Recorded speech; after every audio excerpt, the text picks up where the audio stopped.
साथियों,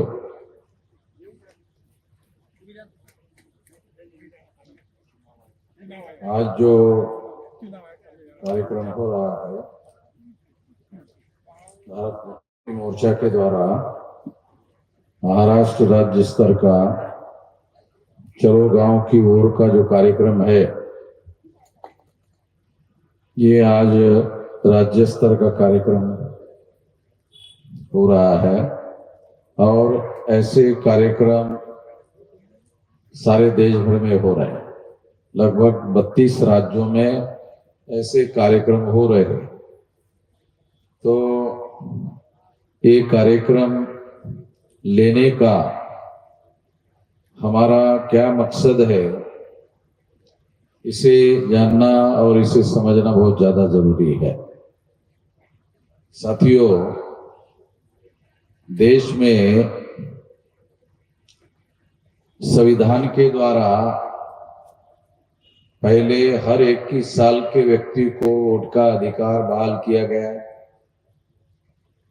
और बाद में ये वोट का अधिकार 18 साल के आधार पर बहाल किया गया। तो इस तरह से वोट का अधिकार एक महत्वपूर्ण अधिकार है। यही एकमात्र ऐसा अधिकार है जिसके द्वारा भारतीय प्रजा को शासक चुनने का और शासक बनने का अधिकार मिला। अगर हम लोग जानने की कोशिश करें तो 26 जनवरी 1950 से लेकर अब 2024 चल रहा है, तो राउंड अबाउट 75 साल का समय होने को आ रहा है। अभी भी देश में ऐसे बहुत सारे लोग हैं जिनको ये पता नहीं है कि वोट का अधिकार शासक चुनने का अधिकार है और शासक बनने का अधिकार है। तो आज तक हमारे लोग केवल खास तौर पर SC, ST, OBC माइनॉरिटी के लोग ऐसा मानते हैं कि शासक बनना उनका काम नहीं है। शासक बनना उनका काम नहीं है, ये दूसरे लोगों का काम है। ये एक सोच है बनी हुई। इस देश में 2-3 हजार साल से जो प्रताड़ित किए हुए लोग हैं, वो केवल मात्र शारीरिक रूप से प्रताड़ित किए हुए लोग नहीं है, दिमागी रूप से प्रताड़ित किए हुए लोग हैं। और जो दिमागी रूप से प्रताड़ित किए हुए लोग हैं, वो ऐसा मानते हैं कि जो हजारों सालों से हम पर राज कर रहे हैं, उन्हीं लोगों को राज करने का अधिकार है। दूसरे लोगों को राज करने का अधिकार नहीं है। और खास तौर पर जो SC, ST, OBC माइनॉरिटी के लोग हैं, वो ऐसा मानते हैं कि हमें तो बिल्कुल राज करने का अधिकार नहीं है। ऐसी मानसिकता हजारों साल से प्रताड़ित जो लोग इस देश में है, उन लोगों की अभी भी ऐसी मानसिकता है। इसलिए वोट के अधिकार का उपयोग वो शासक चुनने के लिए करते हैं, शासक बनने के लिए नहीं करते।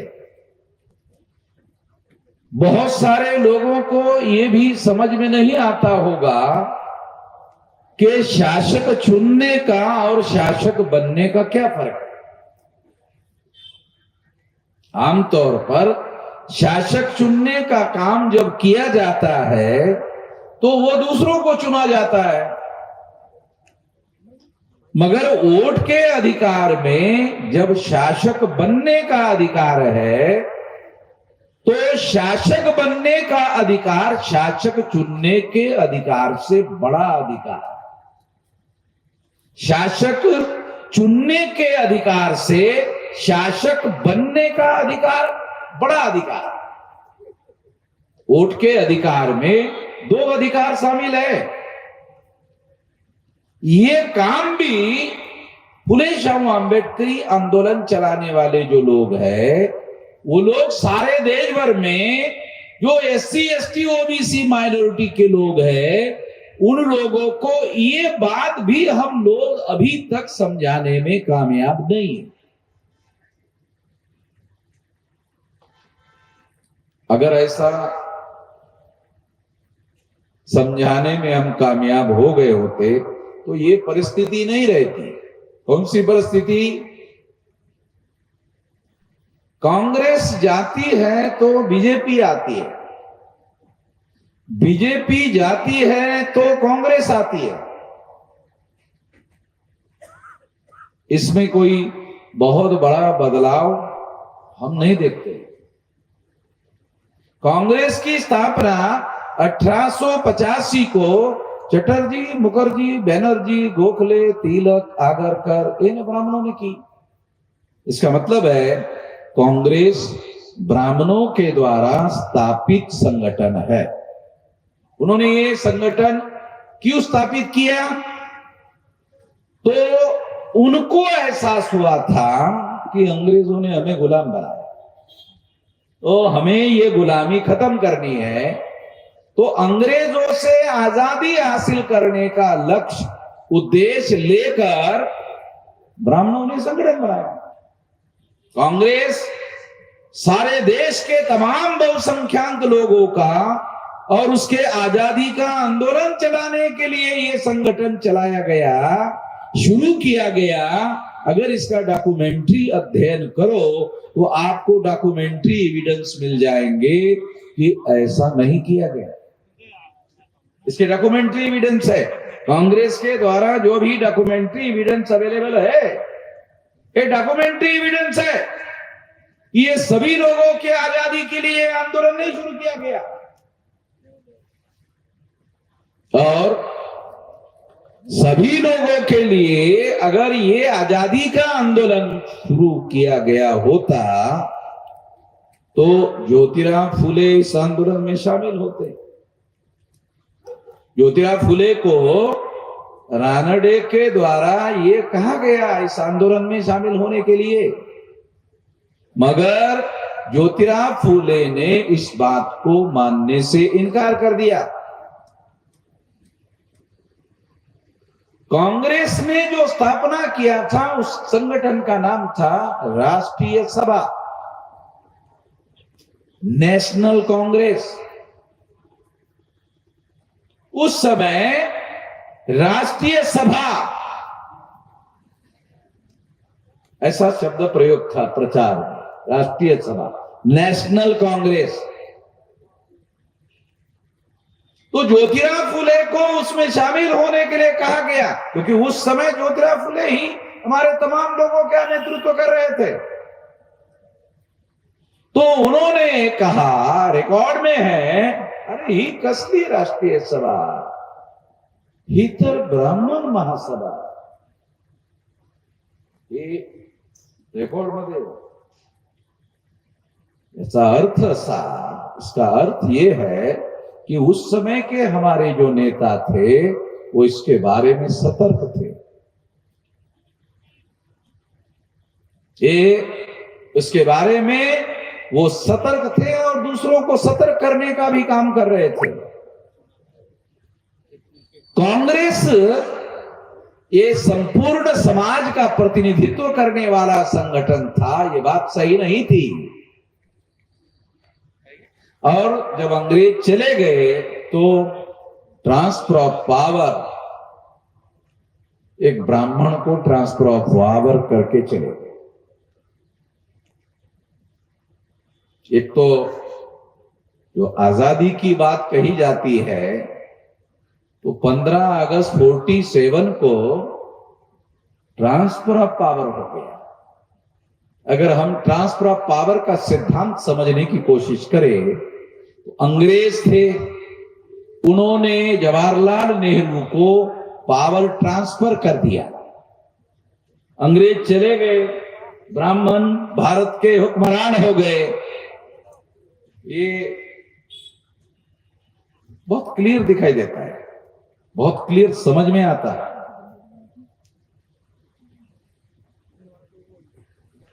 जो हम लोगों को जो आजादी का अधिकार है, वो आजादी से हमें आजादी नहीं मिली।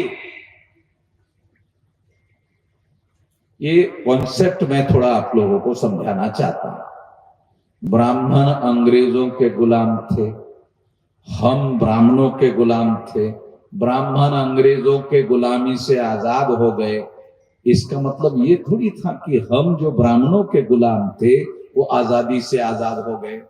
ज्योतिराव फुले जानते थे, ये बात बाबा साहब आंबेडकर जानते थे, और इसी वजह से इस आजादी को वो सारे लोगों की आजादी नहीं मानते थे। 26 जनवरी 1950 को जब संविधान लागू हुआ तो ये डिक्लेयर किया गया। तो इसका मतलब ये है कि संविधान ने हम लोगों को एम्पावर किया, संविधान ने हम लोगों को अधिकार दिया, उसमें आजादी का भी एक अधिकार है। मुझे लगता है बहुत सारे लोगों ने, हमारे बहुत सारे लोग जो बाबा साहब आंबेडकर को मानते हैं और जय जय जय जय जय जय जय जय जय जय कहते रहते हैं, बहुत जोर से कहते रहते हैं। पहले तो लोग जय भीम बोलते थे, उससे उनकी संतुष्टि नहीं हुई। अरे ये कोई बात है, लंबी लाईन लगा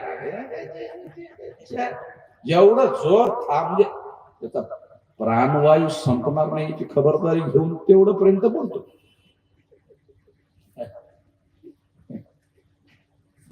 करायचं म्हटलं तर करणार नाही, तेवढं प्राण निघेपर्यंत करणार नाही।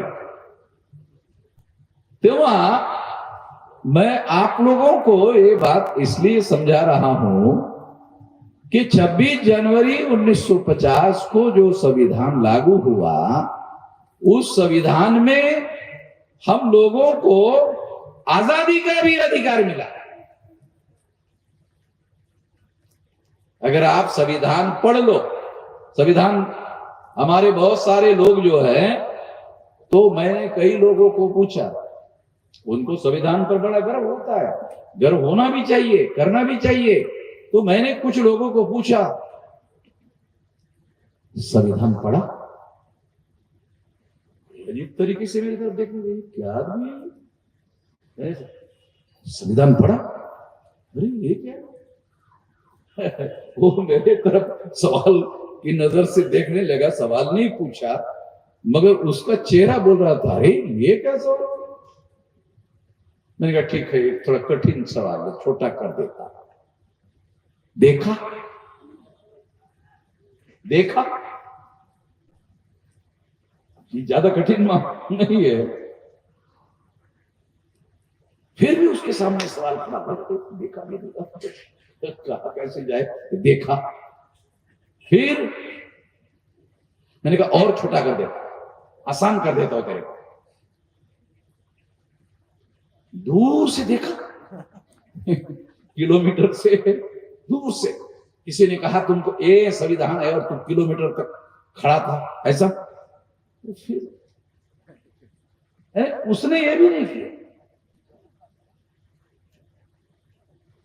तो मैं आप लोगों को ये इसलिए बता रहा हूं कि ये पढ़े लिखे लोगों की जिम्मेदारी है कि संविधान ने उनको जो अधिकार दिए हैं, उस अधिकारों में एक बड़ा अधिकार आजादी का भी अधिकार है। जैसे एक आजादी का अधिकार यह है कि शूद्रों को बोलने की भी आजादी नहीं थी। अगर मनुस्मृति पढ़ो तो उसमें बोलने की आजादी के बारे में बाबा साहब ने लिखा। जिनको थोड़ा बहुत संविधान समझ में आता है, मैं तो वकील नहीं हूं, वकीलों को ज्यादा आता है, मगर मैं वकालत करने के लिए संविधान नहीं पढ़ा। वकालत करने वाले लोगों को बहुत सारी बातें आती है, मगर मैं आप लोगों को ये बताना चाहता हूं कि ये दस्तावेज है हमारे लोगों के हक अधिकार का, संघर्ष का, आंदोलन का। ये अधिकार में अगर आप लोग संविधान और संविधान की भाषा, उसके लैंग्वेज को पढ़ो तो आपको पता चलेगा ये तो कांग्रेस की लैंग्वेज नहीं है। अगर ये संविधान की लैंग्वेज पढ़ो तो आपको पता, अरे तो कांग्रेस की लैंग्वेज नहीं है। कांग्रेस के जो रेजोल्यूशन है वो भी रिकॉर्ड अवेलेबल है। तो इसलिए मैं आपको ये बात समझा रहा हूं कि संविधान ने हमें ये सारे अधिकार दिए। आजादी का अधिकार भी संविधान का द्वारा दिया हुआ अधिकार है। तो आजादी से हम आजाद नहीं हुए, संविधान से हम आजाद हुए। ये बात हमको समझना। संविधान को इस दृष्टि से समझने की कोशिश करो। ये कोई ऐसा ग्रंथ नहीं है, कौन सा ऐसा ग्रंथ नहीं है।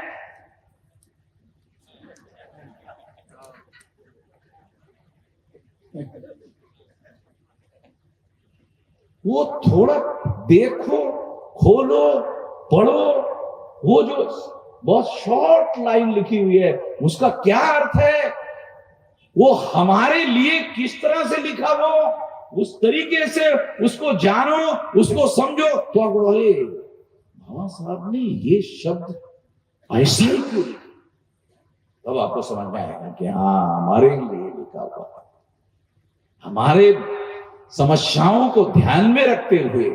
जो मनुस्मृति में बहुत तमाम बातें हमारे ऊपर पाबंदियां लगाई थी, उन बातों को ध्यान में रखते हुए लिखा गया है, कॉन्टेक्स्ट में है, संदर्भ में है।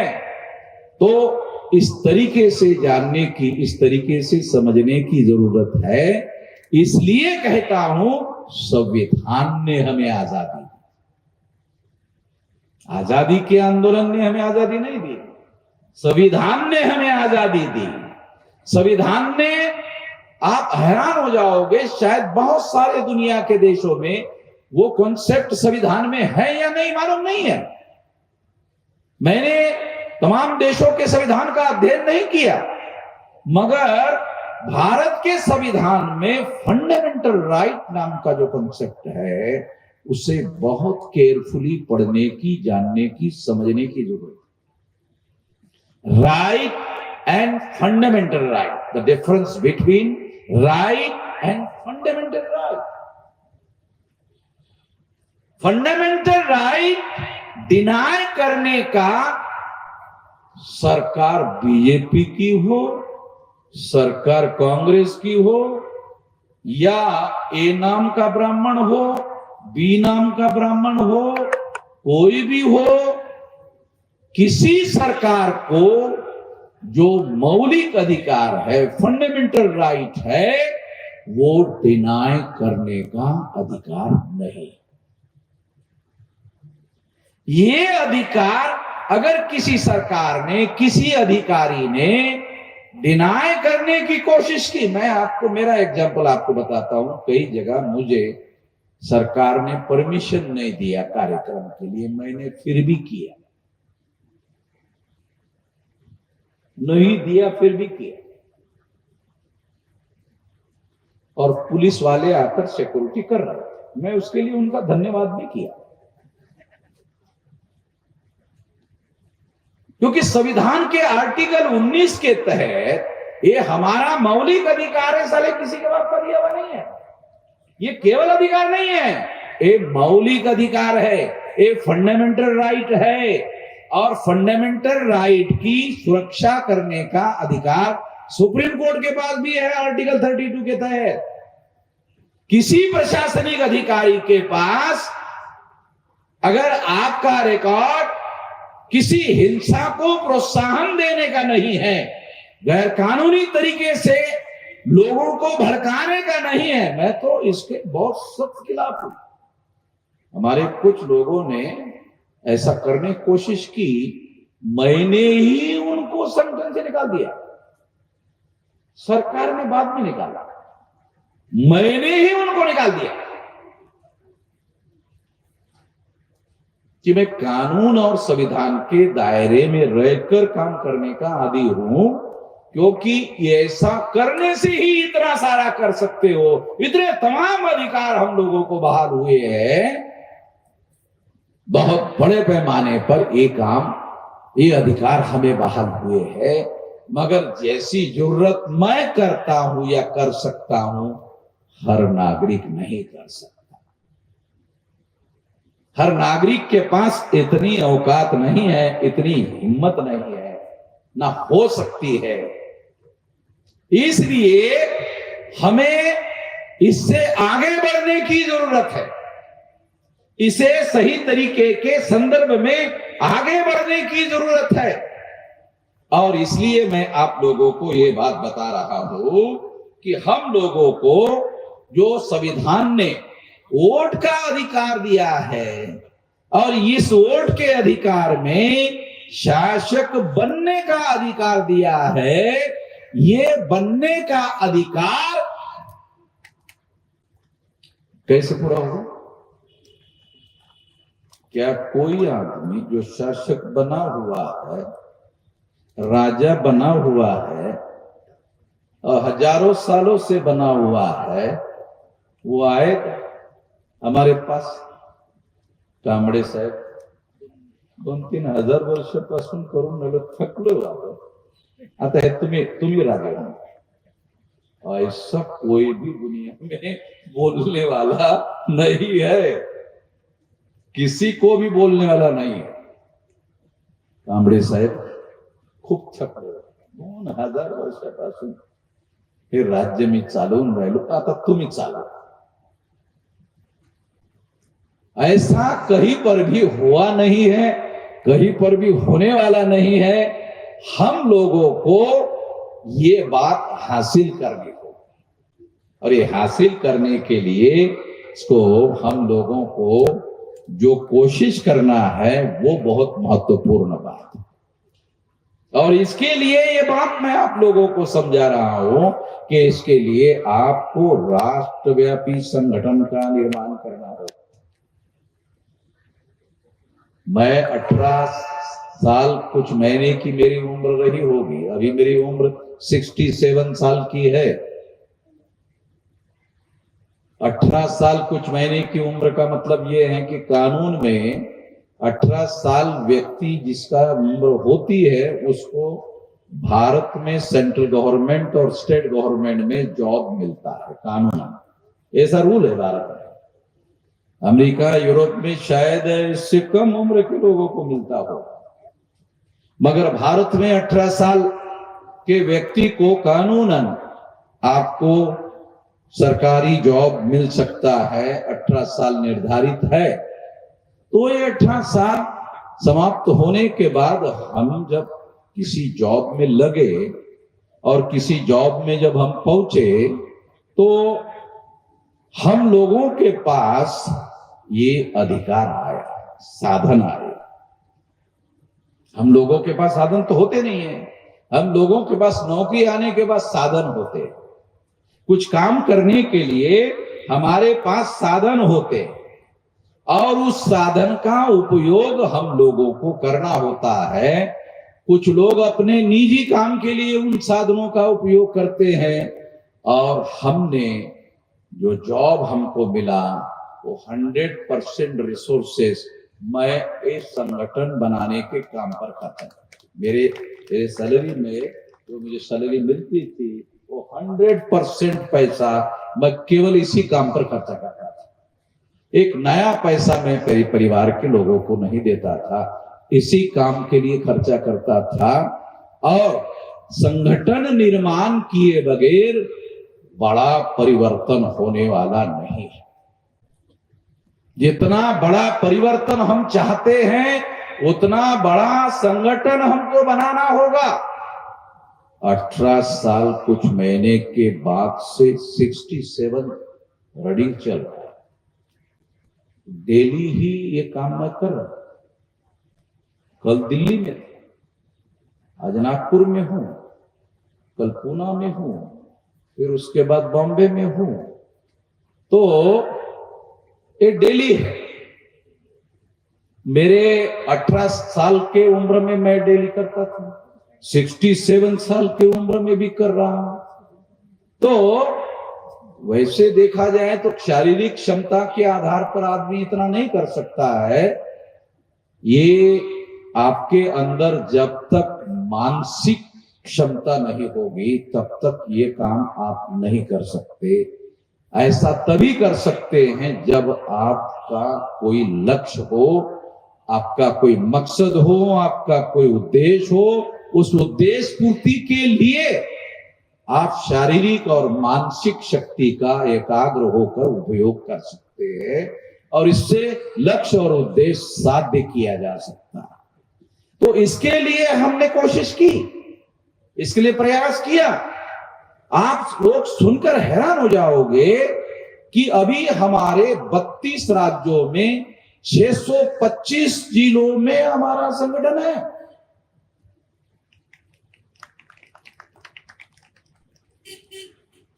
625 ज्यादा बड़ा आंकड़ा नहीं है। 625 ज्यादा बड़ा आंकड़ा नहीं है। 625 जिले बहुत ज्यादा है। 625 आंकड़ा बहुत ज्यादा नहीं है, 625 जिले बहुत ज्यादा है। उत्तर, दक्षिण, पूर्व, पश्चिम, नॉर्थ ईस्ट रीजन में नागालैंड, मिजोरम, मणिपुर, ये 4 अगर स्टेट अगर छोड़ दिए जाए तो 36 में 32 राज्य जो है सारे देश भर में हमने कवर किया। इतना सारा संगठन हमने फैला, इतने बड़े पैमाने पर फैला। आप लोग सुनकर हैरान हो जाओगे कि मैंने फिजिकली 500 जिलों में जाकर मीटिंगें की। ये बात मैंने ग्रीनिच रिपोर्ट के लिए नहीं कहा, तो मैंने लिखा भी नहीं। तो शायद कोई आदमी नहीं है फिजिकल मीटिंग करने वाला इतना, मैं जानता हूं, मगर मैंने नहीं लिखा क्योंकि इसके लिए मैंने काम ही नहीं किया। ये हमारा मकसद ही नहीं था। हमारा मकसद जो है उसके लिए ये संगठित शक्ति हमने निर्माण करने का प्रयास किया और इतना बड़ा काम हमने किया। साथियों, इतना बड़ा संगठन और फिर उसके नीचे तहसीलों में, फिर उसके नीचे ब्लॉक में, उसके नीचे ग्राम पंचायत में, उसके नीचे गांव में 2030 तक 6 लाख गांवों तक फैल जाएगा। आप बोलेंगे फैल जाएगा तो कैसे फैलेगा? अरे हमारे पास कौन सा काम धंधा है? हमारे पास कोई काम धंधा है क्या? हमारे पास एक ही धंधा है। डेली उठने के बाद एक ही धंधा है और पहले मैं अकेला ही इसी धंधे पर काम करता था। तो बहुत सारे पागल लोग, फिर कुछ लोगों ने मेरे पास आया और कहने लगा, मेश्राम जी आपके लोग पागलों की तरह काम करते हो। ऐसा कुछ लोग मेरे पास आकर कहे, आपके लोग जो है ना वो पागलों की तरह काम करते हैं। मैंने कहा कपड़े वपड़े फाड़ते हैं कि नहीं, कपड़े तो बढ़िया है, सूट टाई बस सब कुछ करते हैं और उसके बाद पागलों की तरह करते। तो इसमें भी साला पागल तो लगते नहीं है मगर पागलों की तरह करते हैं। तो जिंदगी का कोई मकसद होता है, उस मकसद को पूरा करने के लिए जब आदमी काम करता है तो ही ऐसा काम हो सकता है। ये बात समझाने के लिए मैं आपको बता रहा हूं। इतनी बड़ी स्ट्रेंथ, इतना बड़ी ताकत जो है सारे देश भर में हम लोगों ने निर्माण की। तो ये संगठित शक्ति हम लोगों ने किस काम के लिए निर्माण की है? ये संगठित शक्ति, जैसा पहले हमने कहा कि ये जो वोट का अधिकार है शासक चुनने का, शासक बनने का, तो चुनने के लिए तो हमारे लोग काम करते रहे। चुनने के लिए हमने इस संगठित शक्ति का निर्माण नहीं किया है। हमें शासक बनना है तो संगठित शक्ति चाहिए, क्योंकि कामले को कोई भी आदमी आकर ये कहने वाला नहीं है कांबळे साहेब मी फार थकलोय हो, जरा तुम्ही सांभाळा बघा देशाचं राज्य, ऐसा कोई भी बताने वाला नहीं है। इसलिए ये कैसे होगा? तो ये संगठित शक्ति के बल पर होगा। ऐसा किया जा सकता है और संगठित शक्ति के बल पर हो सकता है। बहुसंख्य अभी भी ऐसे लोग हमारे हैं जो ऐसा मानते हैं कि हे होऊ शकत नाही। कांशीराम जी ने नागपुर के भाषण में ऐसा एक शब्द प्रयोग किया है।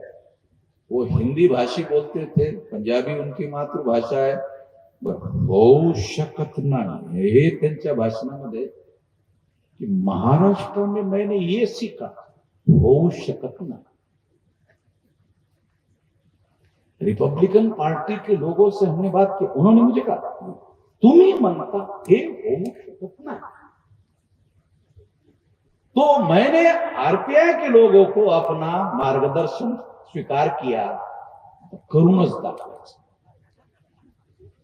हो नहीं सकता वही करके दिखाना। तो जो परिवर्तन करने का काम है वो बड़े परिवर्तन का काम संगठित शक्ति के बल पर होता है। इसलिए हम लोग सबसे ज्यादा संगठित शक्ति निर्माण करने पर सबसे ज्यादा जोर लगा रहे हैं। मैंने अपनी जिंदगी का बहुत लंबा समय संगठित शक्ति निर्माण करने पर लगाया और उस संगठित शक्ति को अभी हमने एक्शन में उतारा। अभी नया दौर शुरू हो गया।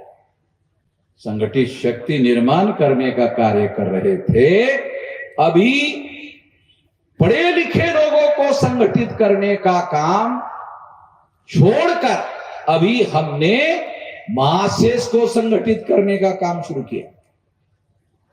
अभी हमारी रणनीति में हमने बहुत बड़ा बदलाव किया। अब हम पढ़े लिखे लोगों को संगठित करने का काम नहीं करेंगे, जितना कर दिया बहुत हो गया है। अभी जो मैं करूंगा वही पढ़े लिखे लोगों को, सारे देश के लोगों को करना है। वही मैं मैसेज आप देना चाहता हूं। अभी गांव में जाओ, चलो गांव की ओर, जहां बहुसंख्य जनता, हमारे लोगों की बहुसंख्य जनता गांव में है और उन लोगों को इस काम के लिए तैयार करना है। इस काम को तैयार करने के लिए हमें गांव लेवल का संगठन निर्माण करना जरूरी है।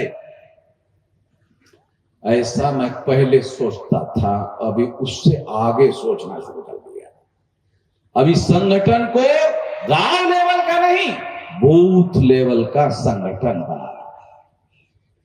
12 लाख से लेकर 15 लाख बूथ है। अभी जो चुनाव होने वाला है उसमें 12 लाख से लेकर 15 लाख बूथ है। हर बूथ में हमारा संगठन होना चाहिए। इतना संगठन होना चाहिए सारे देश। यदि हम ऐसा संगठन बनाना चाहते हैं तो ये संगठन अगर हम बनाते हैं, हम ही डिसाइडिंग फैक्टर होंगे। हम डिसाइड करें कि कौन इस देश का हुक्मरान होगा, ये दूसरे नहीं, हम डिसाइड करें। यही वोट के अधिकार में पावर शामिल है। वोट हमारे, लोग हमारे हैं, वोट हमारे हैं, उसका उपयोग और प्रयोग करने की शक्ति हमारे पास नहीं है। वो शक्ति संगठन शक्ति में सन्निहित है, उसमें शामिल है। संगठन शक्ति के आधार पर यह काम हम कर सकते हैं। इसीलिए हमें गांव का संगठन, गांव के नीचे बूथ का संगठन और बूथ के नीचे भी और नीचे एक और संगठन हम बना सकते हैं। वो ये है social networking. Schedule caste, most backward schedule caste, extreme backward schedule caste. जब हम शेड्यूल कास्ट की बात करते हैं तो ज्यादातर 2-4 जाति होती है महाराष्ट्र की, बहुत ज्यादा 2-4 जाति। मगर जब schedule caste, most backward schedule caste, extreme backward schedule caste, जब इस तरह के समूह संगठन बनाओ तो सबसे निचले पायदान पर रहने वाले लोगों को भी संगठित क्षेत्र में लाया जा सकता है। फिर उसके बाद schedule tribe, most backward schedule tribe, तो जंगलों में रहने वाले आदिवासी, गांवों में रहने वाले आदिवासी, संगठन बनाओ तो देखो होगा। फिर उसके बाद नॉमेडिक ट्राइब, ये भी बहुत सारे लोगों को पता नहीं है जो मैं बता रहा, नॉमेडिक ट्राइब। फिर उसके बाद एमबीसी, फिर उसके बाद ओबीसी, और फिर उससे कन्वर्टेड माइनॉरिटी, मुस्लिम, सिख, ईसाई, बुद्धिस्ट, जैन, लिंगायत, 14 सामाजिक समूह है। एक बूथ का संगठन, एक बूथ के संगठन में 14 सामाजिक समूह। अगर आप ऐसा करते हैं, हम ही डिसाइड कर सकते, घर में बैठकर संगठन बनाने, संचालन करने वाले लोग डिसाइड कर सकते हैं ये देश का राजा कौन है। ये रहस्य मैं आपको बता रहा हूं, ऐसा हम कर सकते हैं, और ये काम भारत के संविधान के दायरे में रहकर कर सकते हैं। कोई चाकू, छुरी, बंदूक, गोली उठाने की जरूरत नहीं, बिल्कुल कुछ करने की जरूरत नहीं है। हिंसा का बिल्कुल दूर दूर तक किसी प्रकार का कोई उपयोग प्रयोग करने की जरूरत नहीं है। ये पूरा कानून और संविधान के दायरे में रहकर इस सारा का सारा काम किया जा सकता। केवल 5 साधन आपको इन्वेस्ट करने हैं। बुद्धि, पहले नंबर का साधन है बुद्धि। ज्यादा लोग मानते हैं कि पैसा पहले नंबर का साधन, गलत बात। पैसा पहले नंबर का साधन नहीं है, पहले नंबर का साधन बुद्धि है। बुद्धि, पैसा, हुनर, समय और श्रम, ये हमारे पास ये सारे के सारे हमारे पास है। हमें टाटा, बिरला, अंबानी के पास जाने की जरूरत नहीं, हमारे पास ये सारे साधन, बुद्धि, पैसा, हुनर, समय, श्रम। बाबा साहब आंबेडकर ने एक जगह कहा है, उन्होंने ऐसा लिख के रखा, बुद्धीचा तुटवडा वाढत असेल तर त्याची भरपाई आम्ही करू शकतो। तेव्हा आता बाबासाहेब असं म्हणतात, बाबासाहेब नाहीत, बामसेब बुद्धीचा तुटवडा भरून काढू शकते। तेव्हा आता आपल्याला हमें इस काम को करने की केवल जरूरत है। मैं जो आज जो मैसेज देना चाहता हूं, ये करने से होगा। जो मैं कह रहा हूं ये करने से होगा, और इसके लिए हमें चलो गांव की ओर, गांव के तरफ जाना जरूरी है। और गांव में जाकर आप 1-2 मीटिंग ले लो, वो लोग बोलेंगे अरे कांबळे साहेब उशिरा आला, तुम्ही जे म्हणतात ते बरोबर आहे, पण उशिरा आला, लवकर यायला पाहिजे। तो लोग वेट कर रहे हैं। आपको कोई बहुत बड़ी समस्या या बहुत बड़े सवाल उठाने वाले नहीं है, और किसी ने सवाल उठाया तो केवल एक बात बोल देना, वामन मिश्रण ने भेजा। मग ते बस बस बस बस, अरे चहा बनवा रे, बसवतील, चहाही पाजतील, चहा पाजायच्या अगोदर पाणी पण पाजतील। पाणी म्हणजे तुमचं नाही तर तुम्हाला पाणी पाजायला सांगितलंय, वामन मिश्रांनी अडचणीत आणणारी गोष्ट वाटेल बनायला नाही। तेव्हा आपल्याला हे काम जर आपण प्रामाणिकपणे करण्याचं सुरू केलं, मी आयुष्यभर हेच केलं, माझ्या जवळ आयुष्यभरात एवढं केलं तर काय, माझं काय क्रेडिबिलिटी, माझ्याजवळ काय, माझ्याजवळ काहीच नाही, माझ्याजवळ काय नाही, 10 बाय 10ची झोपडी पण नाही. वामन मेश्रामच्या नावानं भारतामध्ये कुठल्याच नगरपालिकेमध्ये 10 बाय 10ची झोपडी रजिस्टर आहे. कोणी दाखवून दिलं तर त्याला 1 कोटी रुपयाचं इनाम. तेव्हा क्रेडिबिलिटी आहे. माझ्याजवळ काय झोपडी नाहीये, पण क्रेडिबिलिटी आहे. त्यामुळे मी अनेक लोकांना झोपड्या देऊ शकतो, माझ्याजवळ नाही. तो मैं आप लोगों को समाज के और मकसद को पूरा करने के लिए जन समर्थन की जरूरत होती है, और जन समर्थन क्रेडिबिलिटी पर निर्भर करता है. आपकी विश्वसनीयता उसके ऊपर निर्भर करती है. इसलिए लोग बड़े पैमाने पर आपको साथ सहयोग और समर्थन देते हैं. यकीन हो जाता है उनको कि ये लोग समाज का काम करेंगे. इसलिए साथियों, हम लोगों को आने वाले समय में इस लड़ाई को इस तरीके से लड़ना होगा. अगर हम लोग ऐसा करते हैं तो यकीन के साथ मैं कह सकता हूं कि हम लोग सफल हो सकते हैं. इतना ही इस मौके पर मैं कहना चाहता हूं. आपने मेरी बात ध्यान से सुनी, इसके लिए आभार, धन्यवाद.